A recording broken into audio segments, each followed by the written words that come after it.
안녕하십니까. 오늘은 로마서 제13강을 공부합니다. 로마서 13강은 로마서 8장 31절, 32절입니다. 요절 말씀은 31절입니다. 그런즉 이 일에 대하여 우리가 무슨 말하리요? 만일 하나님이 우리를 위하시면 누가 우리를 대적하리요? 오늘 설교 제목은 대전환입니다. 우리 삶에 이런저런 작고 큰 전환이 있습니다. 머리숱이 적어서 늘 고민하던 사람이 갑자기 많은 머리를 갖게 된 것도 작은 전환 중에 하나입니다. 한 나라의 운명이 바뀌는 그러한 큰 전환도 있습니다. 1940년 동독은 공산주의가 되고 서독은 민주주의 국가가 됩니다. 그 후 약 20년간 1961년까지 동독에서 서독으로 탈출해 이주한 인원이 총 386만 5천 명에 이르렀습니다. 위기의식을 느낀 동독 정부는 소련의 지원을 받아서 1961년 8월 16일 하룻밤 사이에 높은 장벽을 세웁니다. 이 장벽의 길이는 1378km나 되었습니다. 메드라로이트라는 마을이 있습니다. 이 마을은 마을 중간 사이에 이 장벽이 지나갔습니다. 하룻밤 사이에 연인들이 갈라집니다. 형과 동생이 생이별을 했습니다. 제가 잘 아는 간호사 한 분이 이제 이 마을에서 그 헤어진 형을 도와줬어요. 그런데 그 형은 매주 일요일 12시가 되면 지붕으로 올라갑니다. 그리고 지붕에 올라가서 건너편을 향해서 이 손을 흔듭니다. 그러면 건너편에서도 동생이 그 시간에 지붕에 올라와서 같이 손을 흔들어 줍니다. 그래서 서로의 안부를 그렇게 확인했습니다. 이 장벽에도 불구하고 약 3만 5천 명이 다양한 방법으로 베를린 장벽을 뚫고 탈출했습니다. 이들 탈출을 시도하는 사람들 중에 종종 경비대의 조준 사격으로 인해서 생명을 잃기도 했습니다.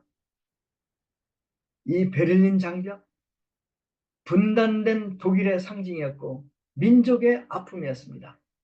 그런데 이 베를린 장벽이 1989년 11월 9일 드디어 무너져 버립니다.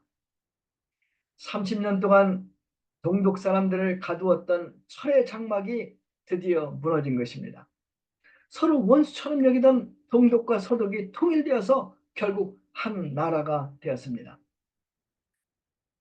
그 역사적인 날 11월 9일 수천 명의 동독 젊은이와 서독 젊은이들이 브란덴부르크 토어 위에서 토어 앞에서 서로 부둥켜 안고 환호하는 장면이 TV를 통해서 전국에 방영됩니다. 정말 감동적인 장면이었습니다. 그날 베를린 시장이 모인 군중들을 향해서 연설을 하면서 이런 말을 합니다. 우리 독일인들은 세계에서 가장 행복한 사람들입니다. 우리는 피를 흘리지 않고 통일을 이룩했습니다. 참으로 행복한 역사적인 전환의 날이 아닐 수 없습니다. 언젠가 북한과 남한이 휴전선이 없어지고 통일이 되는 그날 우리는 희망합니다.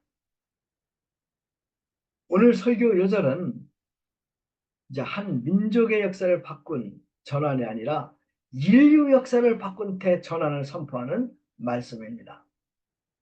1989년 11월 9일 베를린 장벽 붕괴는 독일 국민에게 큰 기쁨의 소식이었습니다. 그러나 로마서 8장 31절은 모든 민족에게 미치는 가장 큰 기쁜 소식입니다. 오늘 우리는 이 큰 기쁨의 좋은 소식을 공부하고자 합니다. 바울은 1장 1절부터 8장 30절까지 복음이 무엇인가? 왜 우리가 복음이 필요한가? 이런 것들을 또 복음을 영접한 사람은 어떻게 믿음의 성장을 할 수 있는가, 이런 것을 아주 체계적으로 증거를 합니다. 그래서 바울은 이제 그 다음 주제인 이스라엘과 실천편으로 넘어갈 수도 있었습니다. 그러나 그는 그렇게 하지 않습니다.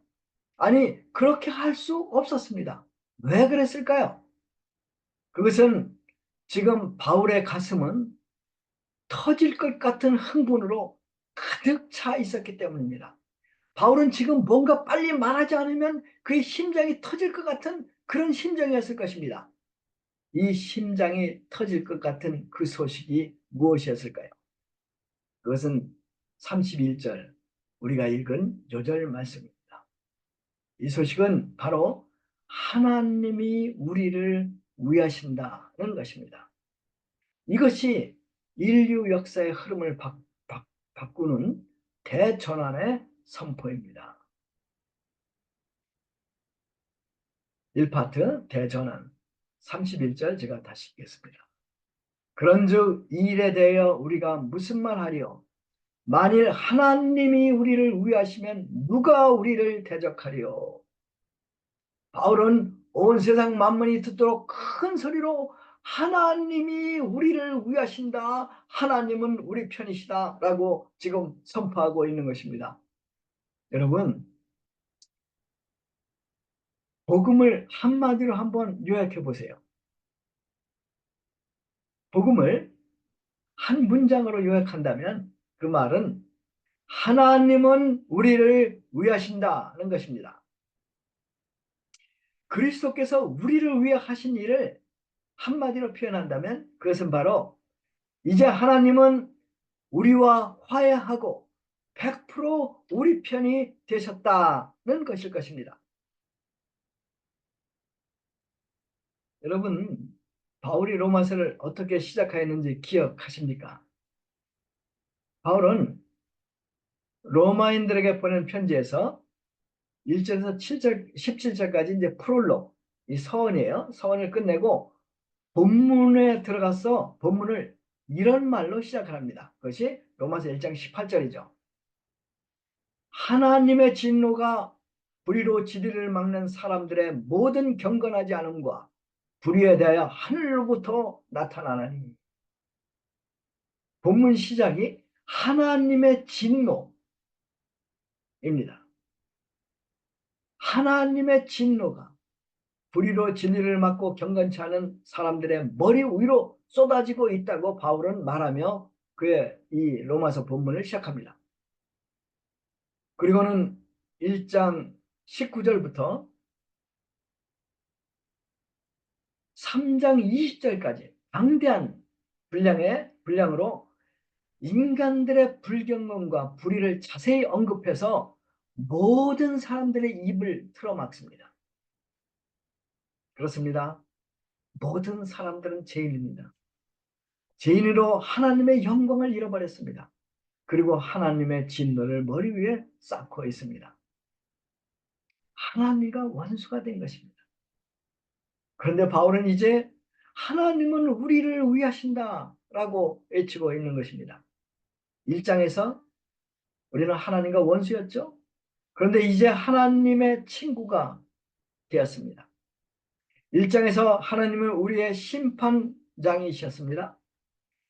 8장에서 하나님은 우리의 구세주이십니다. 1장에서는 하나님의 진도가 우리 머리 위에 임했습니다. 그러나 이제 하나님의 사랑이 우리에게 부어졌습니다. 그리고 이 세상의 그 무엇도 우리를 이 하나님의 사랑에서 끊을 수 없다고 바울은 말하고 있습니다.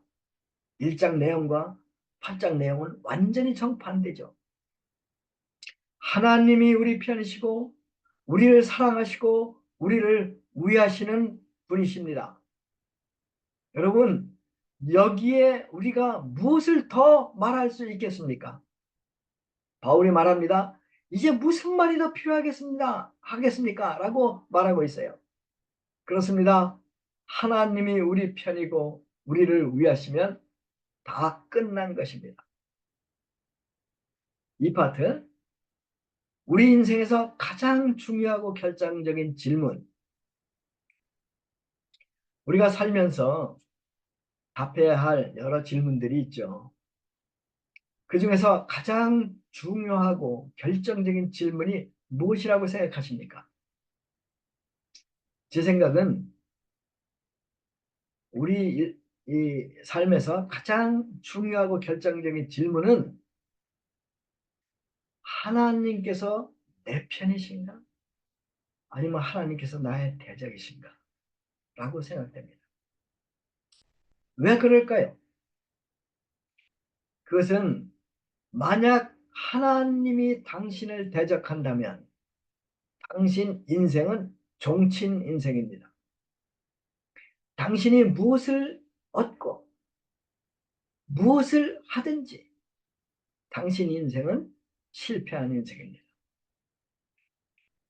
하나님이 만일 당신의 대적이라면 당신은 실패한 사람입니다. 당신은 복권에 당첨될 수도 있습니다. 삼성 회사 같은 큰 회사의 사장이 될 수도 있습니다. 꿈에도 그리던 여자와 결혼할 수도 있습니다. 꿈꾸던 이상적인 남자와 결혼해서 행복하게 살 수도 있습니다. 세상에서 가장 귀여운 아이들을 가질 수도 있습니다.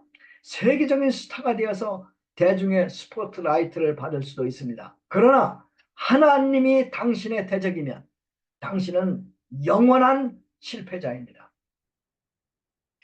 제가 알기 쉽게 한 예를 들겠습니다. 어떤 사람이 스마트폰보다도 더 엄청난 것을 발명합니다. 그리고 특허를 냅니다. 그리고 그것으로 사업을 해서 정말 크게 성공을 합니다. 엄청나게 돈을 많이 벌었죠. 자, 그는 이제 가장 살기 좋다는 생거 진천에서 정말 엄청난 넓은 토지를 삽니다. 그리고 자기의 넓은 토지 가운데 가장 아름다운 곳에 궁궐 같은 기와집을 짓습니다. 그리고 그 집에 그는 수영장, 테니스장, 탁구장을 만듭니다. 그리고 그 외에 문화생활에 필요한 모든 것을 다 갖추어 놓았습니다. 그러던 어느 봄날 그는 자기 집 옥상 테라스에 올라갑니다. 그리고 동쪽을 바라봐요. 이 동쪽 끝까지 자기 바라보는 끝까지 자기 땅이에요. 기분이 좋았어요. 남쪽을 봅니다. 아, 이것도 내 땅. 서쪽을 봅니다. 이것도 내 땅. 북쪽을 바라봅니다. 야, 이것도 다 내 소유야. 그는 너무너무 흐뭇하고 행복했습니다. 정말 그가 사방으로 바라보는 그 모든 땅이 그의 소유요, 그의 기업이었습니다. 그때 갑자기 빗방울이 그의 머리에 통 떨어집니다. 그래서 고개를 들어서 하늘을 쳐다보죠. 하늘을 쳐다보이는데 불현듯 그에게 이런 질문이 떠오릅니다. 땅에서는 나의 소유가, 나의 기업이 이렇게 많은데 저 하늘에도 나의 기업이 과연 있을까? 나의 소유가 있을까? 만일 이분이 이 질문에 바로 yes, of course 라고 대답을 못한다면 이분은 가장 불쌍한 사람입니다. 실패한 삶을 산 사람입니다. 다른 예를 들어보죠. 어느 도시에 알파치노 같은 큰 마피아 보스가 있었어요. 그는 여러 사업을 통해서 엄청난 재산을 소유합니다. 또 그 많은 돈으로 많은 정치가들을 그의 친구로 만듭니다. 그의 도시에서 그의 영향력은 막강합니다. 그래서 시장도 자기 마음대로 갈아치울 수가 있었습니다. 자기 교회에 대해서는 관대하게 기부를 합니다. 교회 총탑도 자기 돈으로 세워줍니다. 그의 교회 공동체가 그를 좋아합니다. 그 도시 판사는 그의 절친입니다. 그래서 그가 무슨 죄를 지어도 그는 무조건 무죄 석방을 받습니다. 그는 그 도시에서 왕처럼 삽니다. 막강한 권세를 휘두르며 즐겁게 삽니다. 그러나 언젠가 그도 죽을 것입니다. 그리고 죽어서 최고의 재판관 하나님 앞에 설 날이 있을 것입니다. 만일 그때 하나님께서 그의 친구가 아니라면 그는 영원한 감옥, 지옥으로 갈 정말 불쌍한 사람입니다.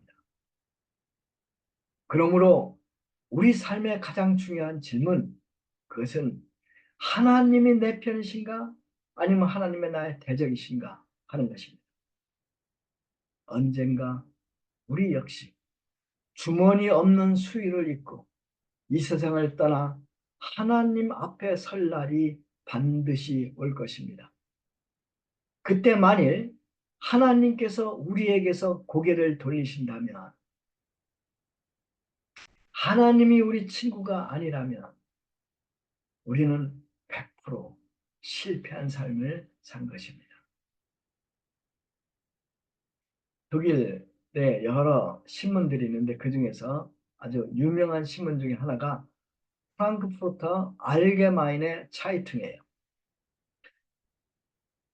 이제 한때 이 신문에 매주 금요일에 설문지가 실렸고 또 일부 유명 인사들이 그 설문지에서 설문지에 대답을 한 것을 실었어요.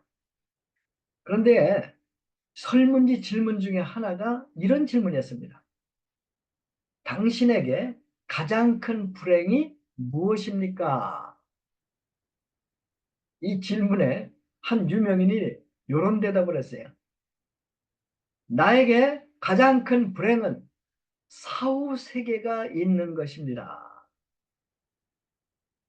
지상에서 우리의 삶 정말 짧죠. 이 삶이 다 하고 나서 그리고 그 다음이 중요합니다. 이 땅의 삶이 다 하고 나면 그 다음 우리는 하나님의 심판대 앞에 서 있습니다. 우리가 하나님 심판대 앞에 섰을 때 하나님이 나를 보고 웃으시지 않는다면,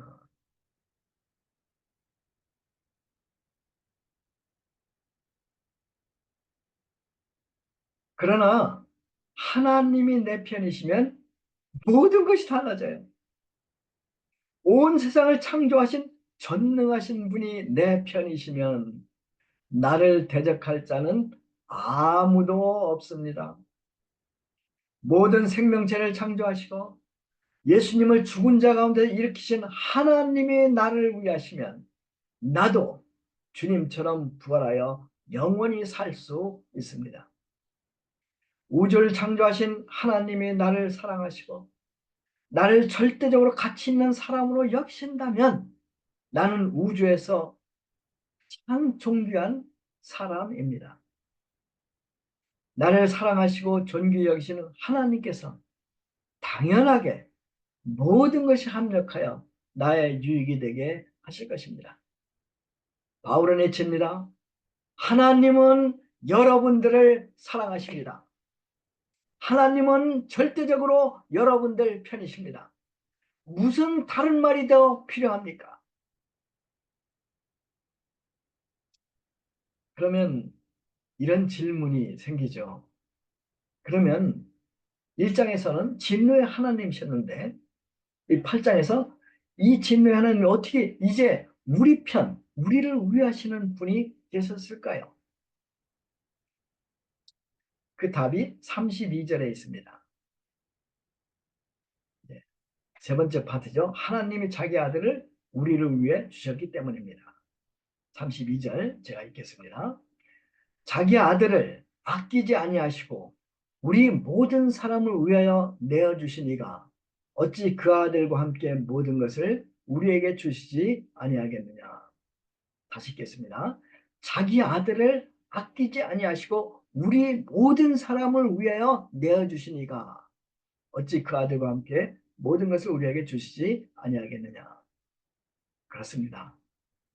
하나님께서는 우리 모두를 위해 그분의 아들을 내어주셨습니다. 독생자를 내어주시되 십자가에서 못 박혀 죽게 내어주십니다. 바로 예수님의 십자가에서 이 대전환이 일어난 것입니다. 하나님은 여러분 한 분 한 분을 사랑하셔서 그의 아들을 죽게 하십니다. 저는 두 딸이 있어요. 첫째 딸은 사랑이고 둘째 딸은 소망이에요. 저는 제 딸들을 사랑해요. 내가 전 세계를 얻는다고 해도 내 딸을 포기할 수 없습니다. 왜 그렇습니까? 그들이 예쁘고 똑똑해서입니까? 물론 예쁘고 똑똑합니다. 세상에 그 무엇보다 내가 제 딸들을 사랑하기 때문입니다. 예수 그리스도는 하나님의 독생자 애아들이십니다. 하나님은 그의 애아들 예수님을 우리를 위해 십자가에서 죽게 하셨습니다. 그리스도께서는 여러분들의 죄와 저의 죄를 한 몸에 짊어지시고 골고다를 오르십니다. 그리고 그리스도께서는 세상의 죄에 대한 심판을 스스로 짊어지시고 하나님으로부터 저주를 받으십니다. 예수님께서 우리 대신 십자가에 못 박혀 죽으시고 장사되시죠. 그리고 3일 만에 다시 살아나십니다. 이제 누구든지 이 예수님의 십자가 부활을 믿으면 하나님께서는 그를 의롭다 선언하십니다. 그에게 영생을 주십니다. 그리고 그의 아버지가 되어 주십니다. 우리에 대한 하나님의 사랑은 아름다운 철학이 아닙니다.